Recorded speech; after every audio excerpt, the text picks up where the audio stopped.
অনেক তো হলো ঘোরাঘুরি, এবার বাসায় এসে নিজের সংসারে মনোযোগ দেওয়া যাক। চলে এসেছি, 2-3 দিন হলো। তো অনেক কাজ টাজ ছিল, সেগুলো কমপ্লিট করে তারপরে ব্লগটা শুরু করতে হলো। হ্যালো সবাইকে, সবাই কেমন আছেন? আশা করছি ভালো আছেন। আমরাও আছি, মোটামুটি ভালোই আছি। সকালবেলার নাস্তায় আজকে করব হচ্ছে পাউরুটি দিয়ে ডিম দিয়ে টোস্ট। রুটি করতে আজকে ভালো লাগছিল না, যেহেতু কালকে বাজার থেকে পাউরুটি আনা হয়েছে। তো ভাবলাম আজকে একটু টোস্ট করি ডিম দিয়ে।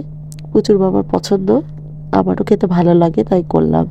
টোস্ট করলাম, সাথে কালকে রাতের দুধ ছিল, তো দুধটুকু দিয়ে আজকে আদা দিয়ে হচ্ছে দুধ চা করবো। দুধ চা আমার অতটা ভালো লাগে না, তবে দুধ ছিল, সেগুলো হচ্ছে কি করব না পেরে ভাবলাম একটু দুধ চাই করে ফেলি। তো আমার জন্য আর প্রচুর পিচ্ছি কাপে চা ঢেলে দিচ্ছি, আর ওর বাবা একটু পরে খাবে, ওরটা পরে পারবো। আমাদের খাওয়া দাওয়া শুরু হয়ে গেছে। এদিকে পুচুকে খাইয়ে দিয়ে আমি একটু তাড়াতাড়ি করে খেয়ে নিচ্ছি। আজকে উঠতে একটু বেলা হয়ে গিয়েছিল। গতকাল রাত্রেবেলা পুচু একটু জ্বালিয়েছে, কারণ ওর ঠান্ডা লেগেছে, নাক বন্ধ ছিল, ঘুমাতে পারেনি।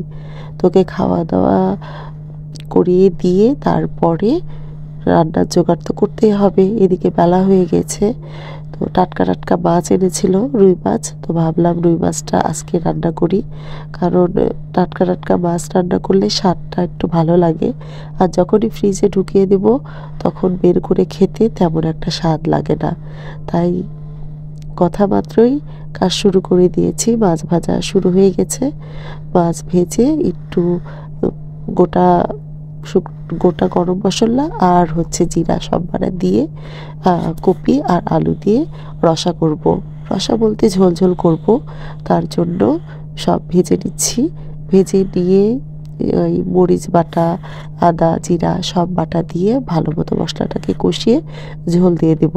আর আমার বাড়িতে মাথা খাওয়ার মানুষ বলতে আমি, কারণ আমরা দুইজন তিনজন। ওই পুচু তো আর মাথা খেতে পারে না, আর পুচুর বাবা হচ্ছে মাথা একদমই পছন্দ করে না। আমি যেহেতু মাথা পছন্দ করি, তাই মাথাটা আমার কপালেই পড়ে। তো আজকেও তার জন্য মাথা ঝুলেই দিয়ে দিয়েছি। যদি মাথা দিয়ে ডাল রান্না করি তাহলেও তার পছন্দ না, সে কাটার ডাল খেতে চায় না। তার জন্য অগত্যা মাথাটা আমাকেই খেতে হয়। এই কথা বলতে বলতে আমার ঝোল রান্না করাও শেষ। এখন ঝোলটাকে নামিয়ে রেখে আজকে বেশি কিছু আর রান্না করব না, শুধু রান্না করব মাছের ঝোল। মাছের ঝোল তো হয়েই গেল, আর রান্না করব হচ্ছে একটু শিম আলু ভাজি। শীতের মধ্যে কমন খাবার কপি দিয়ে হচ্ছে তরকারি, আর সিম আছে, আলু আছে, এগুলো দিয়ে ভাজি কি তরকারি, এগুলোই খাওয়া দাওয়া। শীতের দিন খেতে ভালোই লাগে, সবজি অনেক পাওয়া যায়, অত সমস্যা হয় না। তাই সিম আলু ভাজিটা একটু হলুদ লবণ দিয়ে ভাজিটা করে নেব। শীতের দিনে কিন্তু এই ভাজিটা খেতে ভালোই লাগে, আর কিছুদিন পরে ভালো লাগবে না, তখন খেতেও অতটা স্বাদও পাওয়া যাবে না।